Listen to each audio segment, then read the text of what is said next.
Hello friends, കാതോട് കാതോരത്തിലേക്ക് എല്ലാവർക്കും സ്വാഗതം. അങ്ങനെ രാത്രി 12 മണിയാകുമ്പോഴത്തേക്കും നമ്മുടെ പ്രഭാവതിയും കാഞ്ചനയും കൂടെ ബെഡ്റൂമിൽ നിന്ന് വിളിച്ചിറക്കിക്കൊണ്ട് പോവുകയാണല്ലോ കേക്ക് കട്ട് ചെയ്യാനായിട്ട് അർജുനെ. ഇത് കണ്ടിട്ട് മീനുവിന് നല്ല സങ്കടമാണ് കേട്ടോ. അങ്ങനെ നേരെ പോയി കേക്ക് കട്ട് ചെയ്യാനായിട്ട് റൂമിലേക്ക് ചെല്ലുമ്പോഴത്തേക്കും ഹാളിലേക്ക് വരുമ്പോഴത്തേക്കും എല്ലാവരും റെഡിയായി നിൽക്കാൻ കേട്ടോ. ഗൗതമും അഖിലയും മുത്തശ്ശനും അച്ഛനും എല്ലാവരും ഉണ്ട്. അപ്പോൾ മീനുവിനെ വിളിക്കണില്ലേ എന്നിങ്ങനെ മീനും കൂടെ വന്നിട്ട് കേക്ക് കട്ട് ചെയ്യാം എന്നിങ്ങനെ മുത്തശ്ശൻ പറയുമ്പോഴത്തേക്കും അവൾ വന്നോളൂ, നീ അങ്ങോട്ട് കട്ട് ചെയ്താന്നും പറഞ്ഞിട്ട് പെട്ടെന്ന് തന്നെ കട്ട് ചെയ്യിക്കുക. അങ്ങനെ കട്ട് ഇതൊക്കെ നമ്മുടെ അപ്പോഴത്തേക്കും മീനും അങ്ങോട്ട് സങ്കടത്തോടെ വന്ന് മാറി നിൽക്കുക കേട്ടോ. ഇതൊക്കെ കണ്ടിട്ട് നമ്മുടെ അഖിലയ്ക്ക് ദേഷ്യം വന്നിട്ട് വയ്യ കേട്ടോ, ഈ പ്രഭാവതിയുടെ ഈ ഒരു ചാട്ടം കാണുമ്പോഴത്തേക്കിനും. അപ്പോൾ കേക്ക് കട്ട് ചെയ്യുമ്പോഴത്തേക്കും അച്ഛൻ പറയുന്നുണ്ട്, നീ അത് മീനുവിൻ്റെ വായിലേക്ക് വെച്ച് കൊടുക്കുന്നു.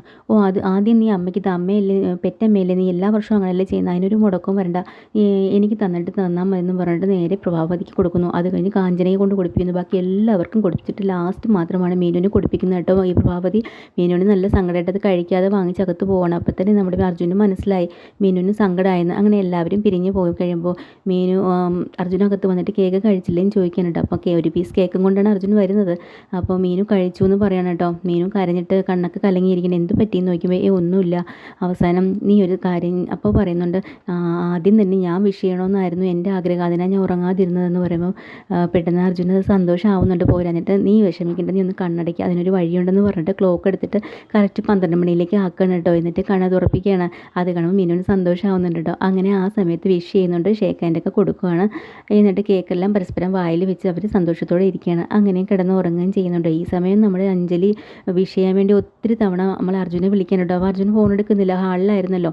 കുറേ കഴിഞ്ഞ് കാഞ്ചനയെ വിളിച്ചിട്ട് കാര്യങ്ങളൊക്കെ അന്വേഷിക്കണം. അപ്പോൾ കാഞ്ചനയോട് പറയുന്നത്, ഞാൻ ഒത്തിരി തവണ വിളിച്ചിട്ട് അവൻ ഫോൺ എടുത്തില്ല. ഞങ്ങളാ അവനെ കേക്ക് കട്ടിപ്പിച്ചത്, മീനു ചെയ്യുന്നതിന് മുമ്പേ ആദ്യം ഞങ്ങൾ തന്നെ അവനെ കൊണ്ടത് ചെയ്യിച്ചു. സന്തോഷമായി. അപ്പോൾ പിന്നെ അഞ്ജലി പറയുന്നുണ്ട്, അവരുടെ സന്തോഷ നിമിഷങ്ങൾ നിങ്ങളില്ലാതാക്കിയല്ലേ എന്നൊക്കെ പറഞ്ഞ് കളിയാക്കി അങ്ങ് രണ്ടുപേരോട് ചിരിക്കുക. ഞാൻ എന്തായാലും നാളെ രാവിലെ വരും കേട്ടോ ബോംബും കൊണ്ട് എന്നിങ്ങനെ നമ്മുടെ അഞ്ജലി പറയാം. വരണം, ഞാൻ അവിടെ കാത്തിരിക്കും എന്നൊക്കെ പറയാണ് കേട്ടോ. അപ്പോൾ നമ്മുടെ അർജുനാണ് ഇങ്ങനെ ഉറങ്ങുമ്പോൾ വെളുപ്പിനെ 5 മണിയാകുമ്പോഴത്തേക്കിനും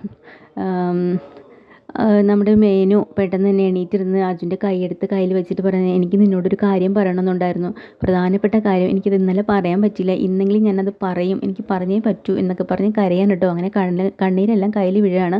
എന്നിട്ട് മീനു അവിടെ നിന്നിട്ട് പോവുകയാണ്. അപ്പോൾ അർജുൻ രാവിലെ നോക്കുമ്പോൾ കയ്യിലൊക്കെ നനവ്, ഇതെങ്ങനെയാണ് ഇവിടെ കയ്യിൽ വെള്ളം വീണേ, ചോർച്ചയുണ്ടോ എന്നൊക്കെ ഇങ്ങനെ വിചാരിക്കട്ടോ. രാവിലെ അമ്പലത്തിൽ പോകാമെന്നും പറഞ്ഞ് രണ്ടുപേരും ഇറങ്ങുന്നത്. ഈ സമയം തന്നെ ആ ഗുണ്ടകൾ അർജുൻ്റെ വർക്ക്ഷോപ്പിൽ പോയി അന്വേഷിക്കുമ്പോൾ അവർ പറയുന്നുണ്ട്, ഇന്ന് എന്തായാലും അർജുൻ ലീവാണ്, കാര്യം അവൻ്റെ പിറന്നാളാണെന്ന്. അത് കാരണം അപ്പോൾ ഗുണ്ട പറയുന്നുണ്ട്, അവനെന്നാൽ അമ്പലത്തിലെങ്കിലും പോവാതിരിക്കില്ല, നമുക്ക് അവിടെ വെച്ച് അവനെ പിടിക്കണം, ഇന്നത്തോടുകൂടി അവൻ്റെ കഥ കഴിച്ചേ പറ്റുള്ളൂ, ജനിച്ച ദിവസം തന്നെ മരണവും ആയിക്കോട്ടെ, അവൻ്റെ ഒരു ഭാഗ്യം എന്നിങ്ങനെ പറയട്ടോ.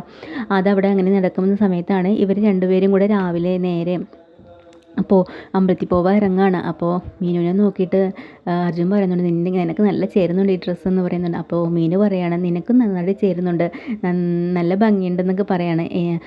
എന്തൊക്കെയായാലും ആദ്യം വിഷ് ചെയ്തത് മാത്രം പോരല്ലോ, എനിക്ക് ഗിഫ്റ്റ് എന്താ ഉള്ളത് ഉണ്ട്, അതെന്തായാലും ഞാൻ തരും, അമ്പലത്തിൽ പോയിട്ട് വരട്ടെ എന്നിങ്ങനെ മീനു പറയണം. അപ്പോൾ തന്നെ നമ്മുടെ അർജുനും പറയാണ്, എനിക്ക് നിൻ്റെ അടുത്തൊരു എൻ്റെ പ്രണയം പറയാനുണ്ട്, അത് ഞാൻ അമ്പലത്തിൽ വെച്ച് പറയും, ഉറപ്പ്. അങ്ങനെ രണ്ടുപേരും അമ്പലത്തിൽ വെച്ച് മനസ്സ് തുറക്കാമെന്നുള്ള രീതിയിൽ ഇറങ്ങുമ്പോഴാണ് ഈ പ്രഭാവതിയും കാഞ്ചനയും കൂടെ, മോനെ നമുക്ക് അമ്പലത്തിൽ പോണ്ടേ എന്ന് ചോദിക്കുന്ന. അമ്മേ, ഞാനും മീനും കൂടെ പോകാനായിരിക്കുന്നതെന്ന് പറയുമ്പോൾ, എല്ലാ വർഷവും നിൻ്റെ അമ്മയും അവിടെ കൂടെ അല്ലേ വരുന്നത്, നമ്മൾ ഒരുമിച്ചല്ലേ, ഇത്തവണ അങ്ങനെ തന്നെ പോയാൽ മതി എന്ന് പറയണം. അപ്പം മഹേന്ദ്ര അങ്ങോട്ട് വന്നിട്ട് വിലക്കുന്നുണ്ട് കേട്ടോ.